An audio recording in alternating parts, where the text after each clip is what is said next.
Okay, today we're taking a look at 8 different hamstring stretches and why they may or may not be beneficial for you. So we're going to rank these stretches on a tier list from S to E.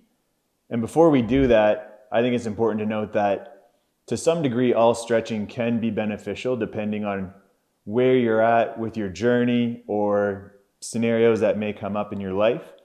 But if we're talking about improving our hamstring flexibility, we really want to get down to the bare bones of it and see where we should be spending the most time in doing so. So let's dive into this, and you will probably be familiar with some of these.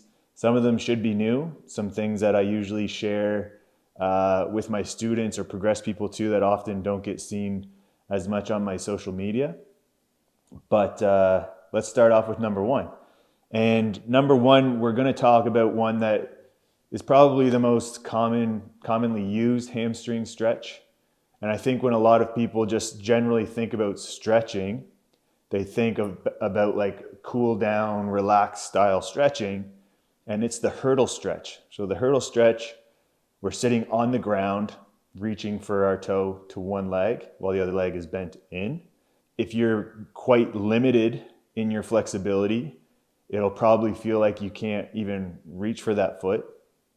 Sitting on the ground like that also requires a pretty good understanding of your hip mobility and how we're setting the hips to reach for the hamstrings.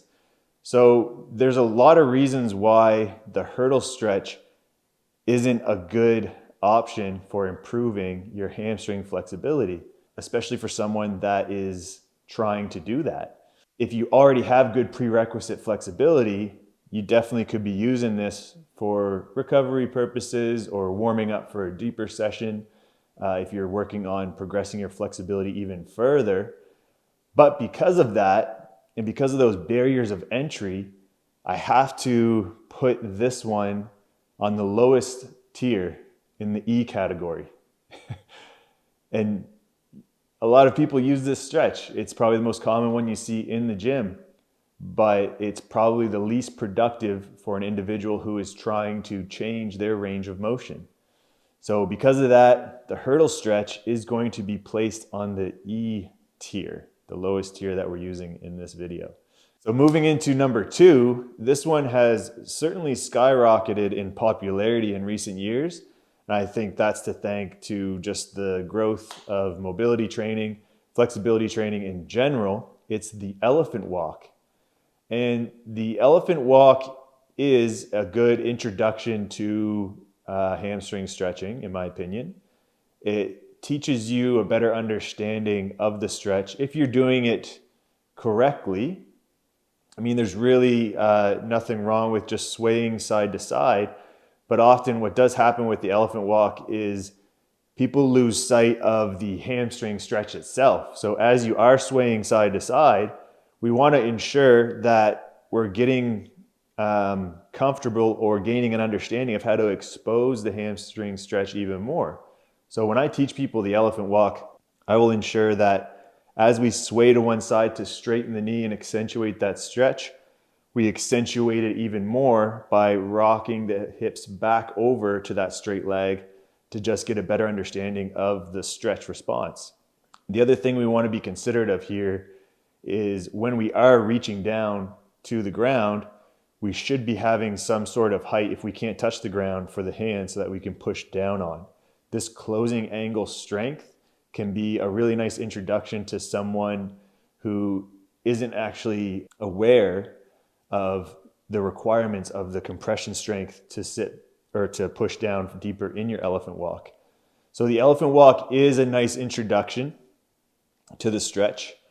In terms of intensity, the elephant walk isn't going to necessarily provide the intensity required for someone to get a really nice change in range of motion, but it's a good limbering exercise, and it does teach you a lot of fundamental skills in stretching the hamstrings with the hips and the movement if you're doing it the way I just explained.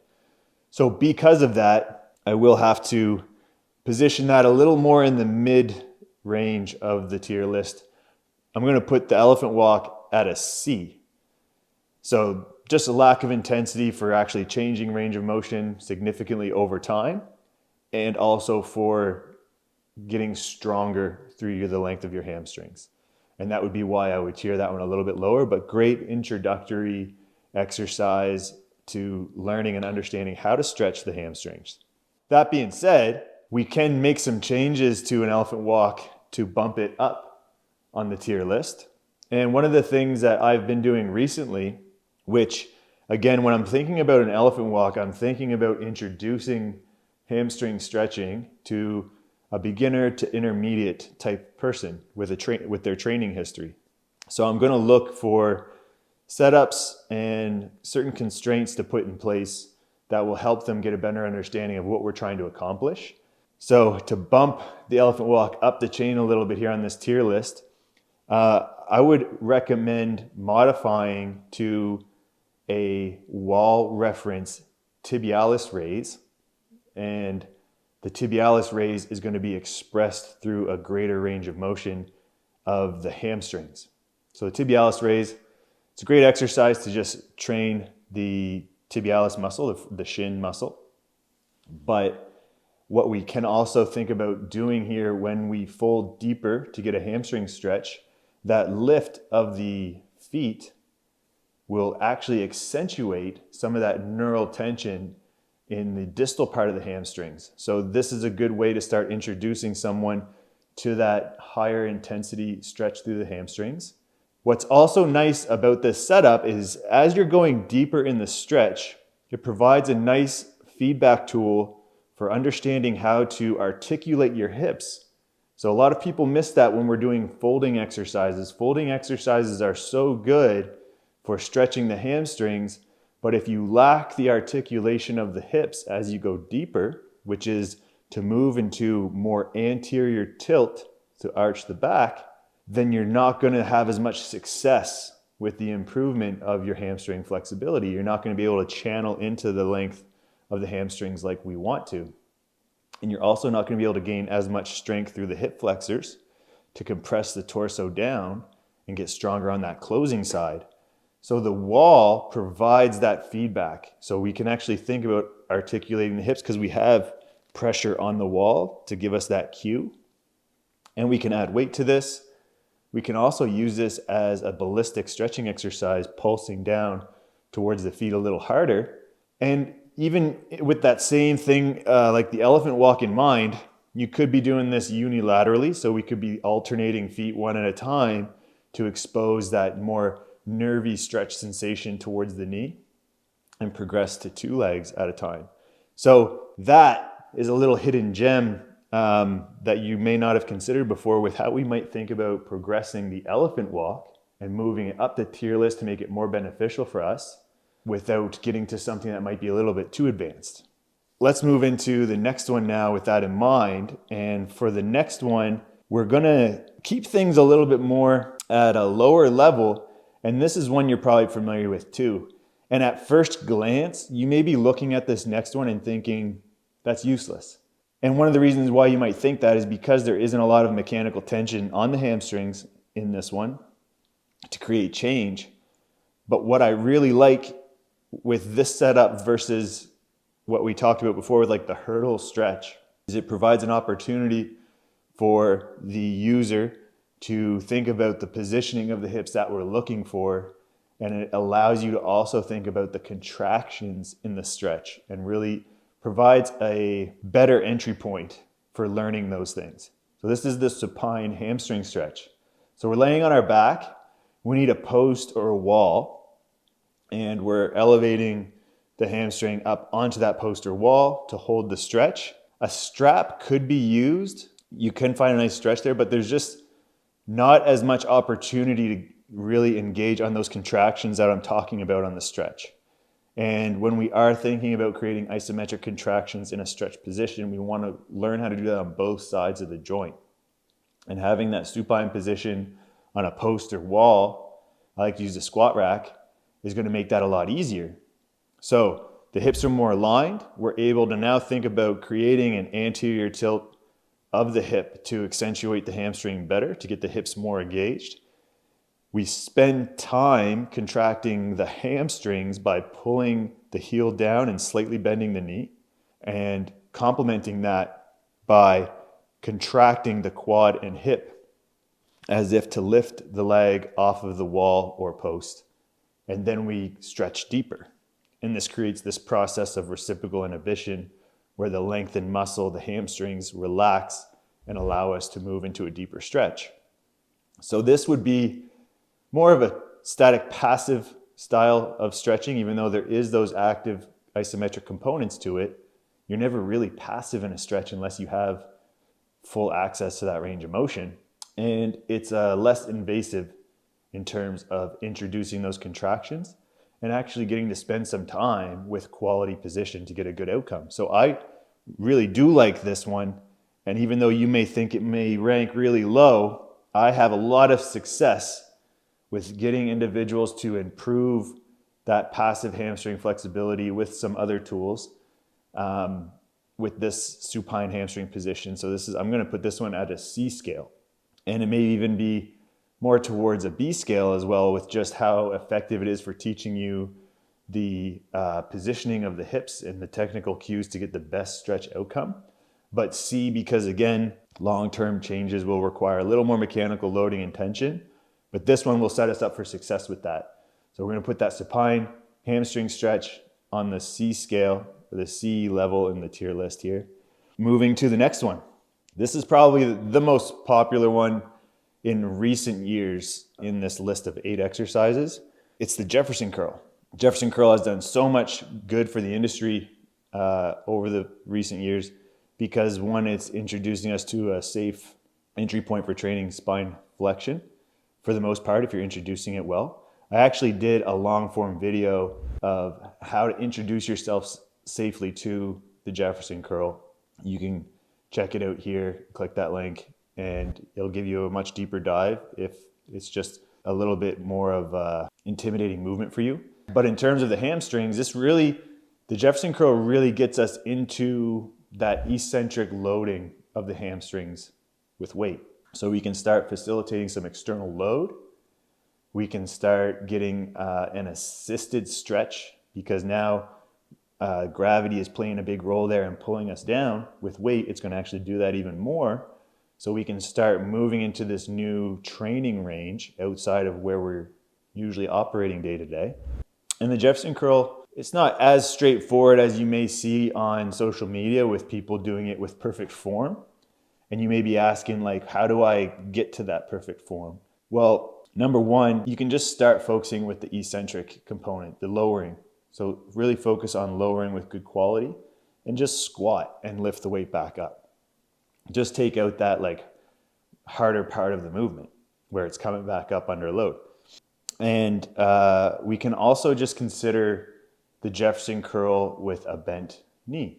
And this is another one that comes up. People are like, I can't straighten my knee. You don't have to straighten your knee right away. You'll still get some hamstring stretch. Now, again, that articulation of the hip is usually what I was talking about with the wall reference tib raise. That's usually the one that gets missed with most people, is they'll have really nice spine flexion, they're going down, and they're just not moving into an anterior tilt to express the hamstrings anymore and to engage the hip flexors. So they kind of get stuck. With that bent knee, that will help you start to accentuate that a bit more.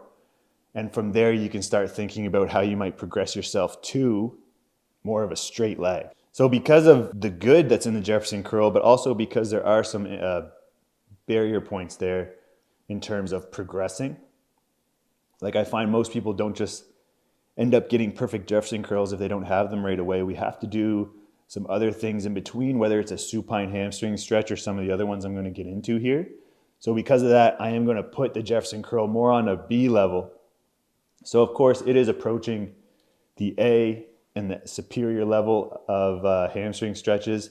Certainly as you perfect the Jefferson curl and you perfect your hamstring flexibility, it could start moving up higher on the tier list of being valuable. But at the starting out, this one's going to probably rank more along the lines as a B level hamstring stretch in terms of what it can do for you, which is pretty good. It's still a good exercise. You should be hitting that one right away.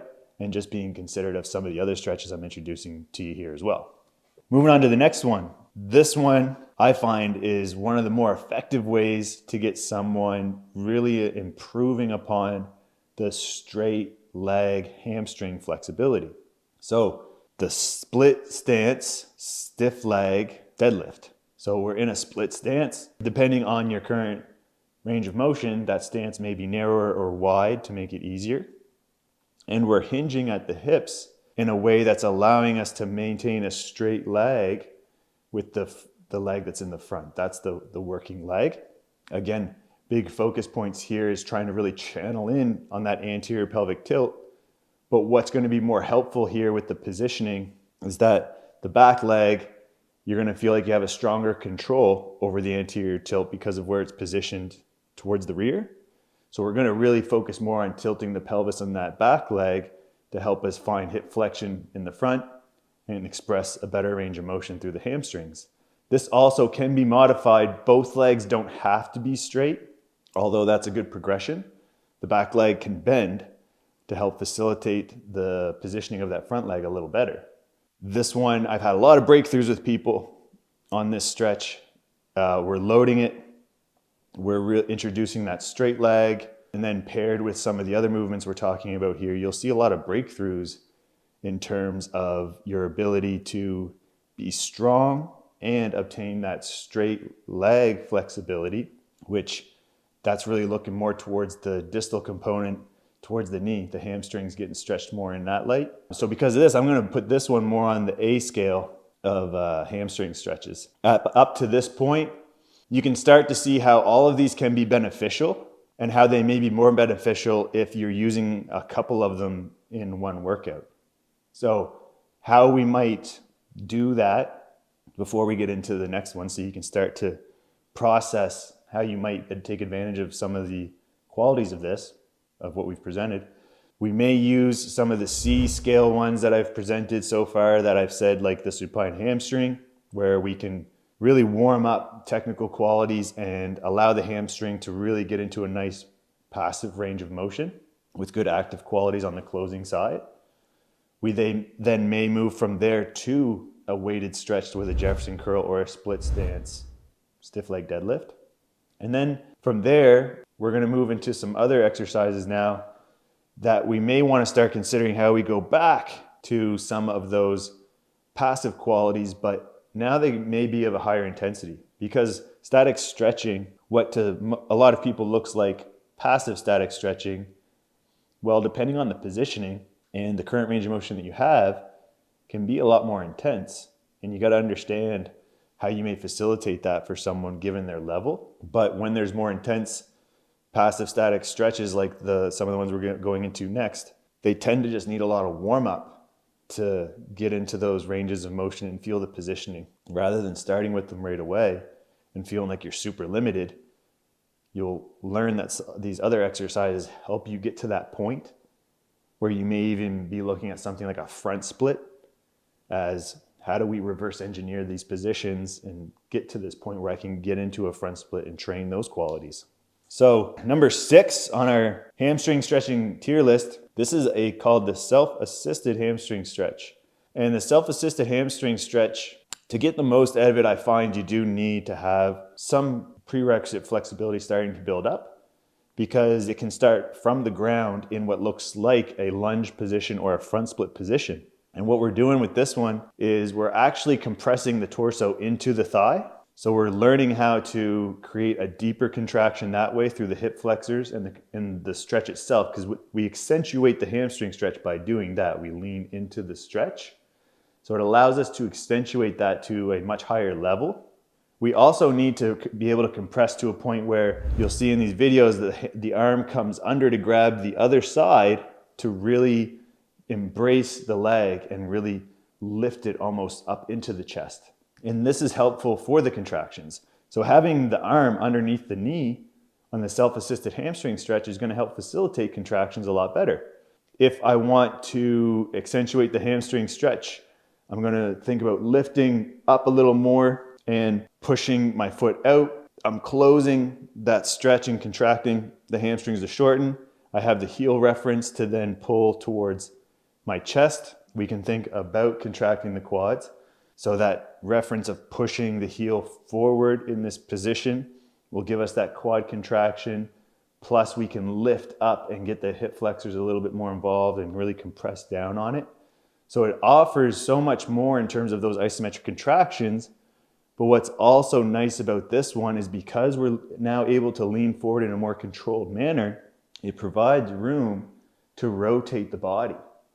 So if I rotate away from the leg, I can start thinking about getting maybe a little bit more of the lateral hamstrings. If I bring myself forward, I may get a little bit more of the meat of the hamstrings and the bicep femoris.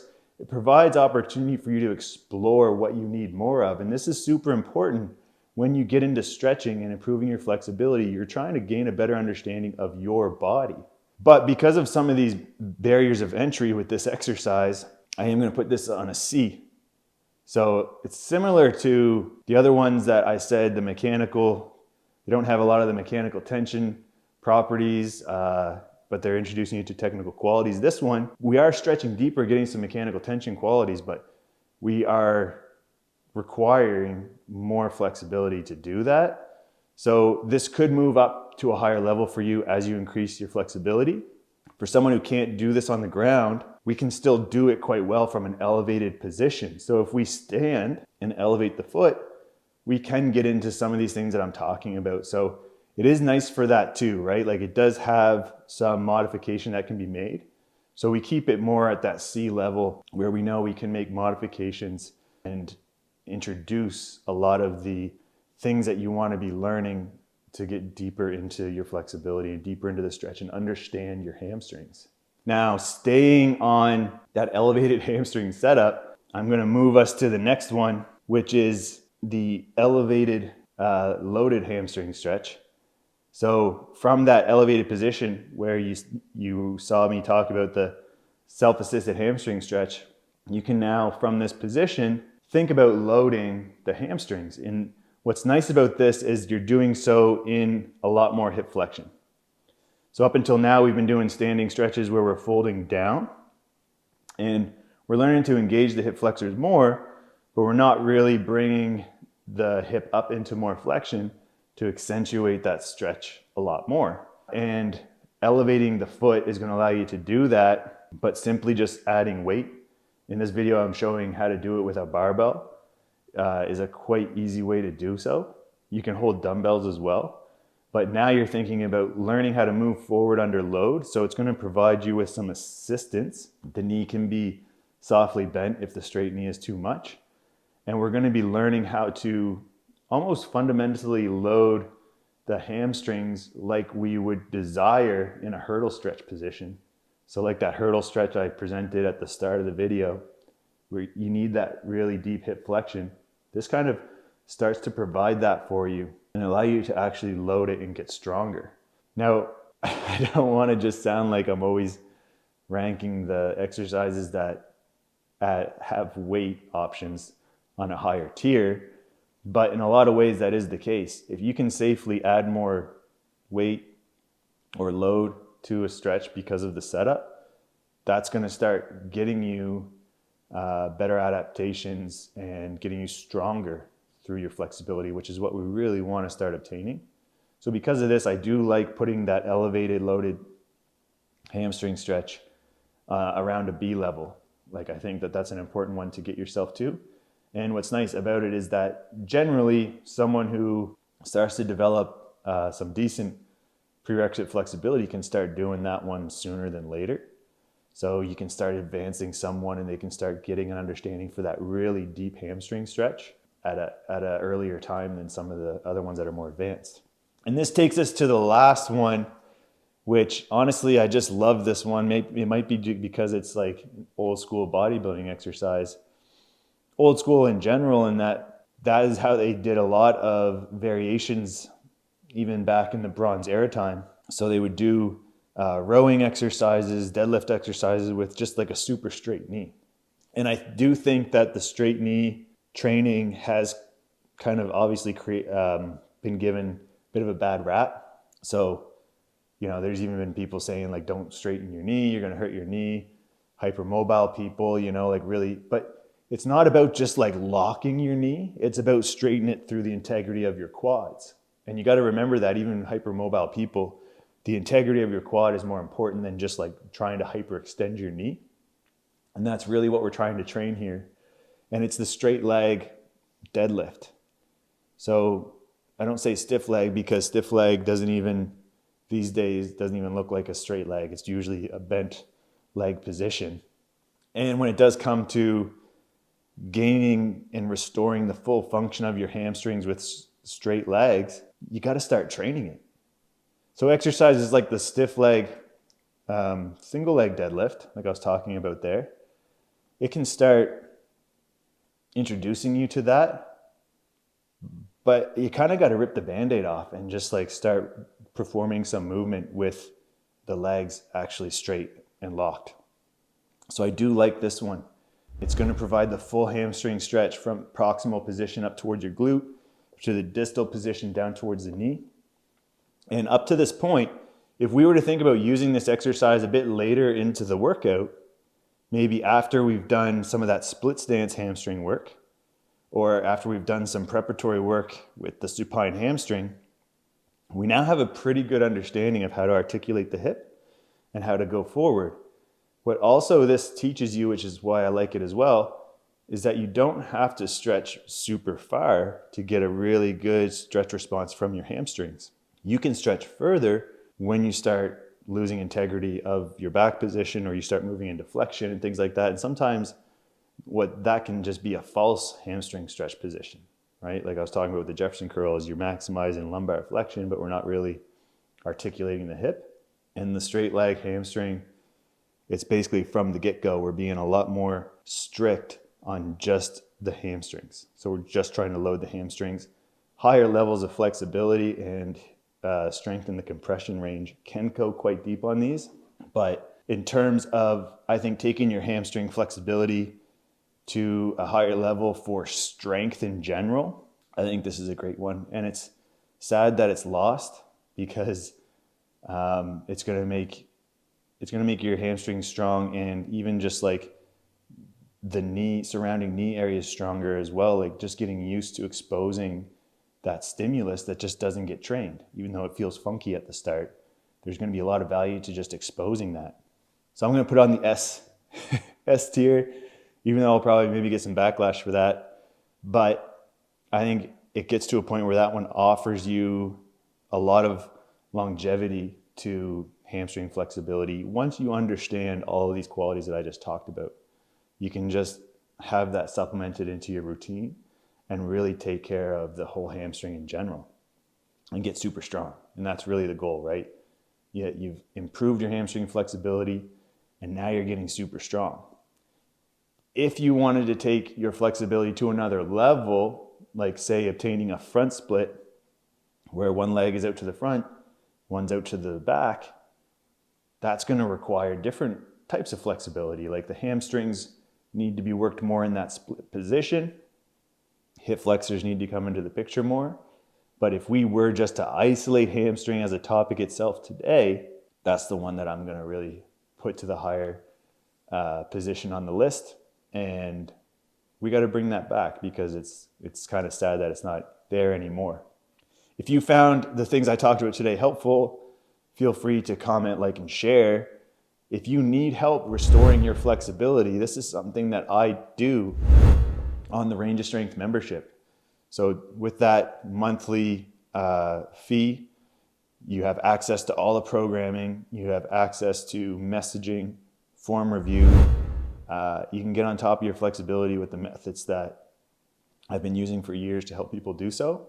So you can check that out as well. So thank you for listening. I hope this was helpful, and I look forward to helping you on the next one.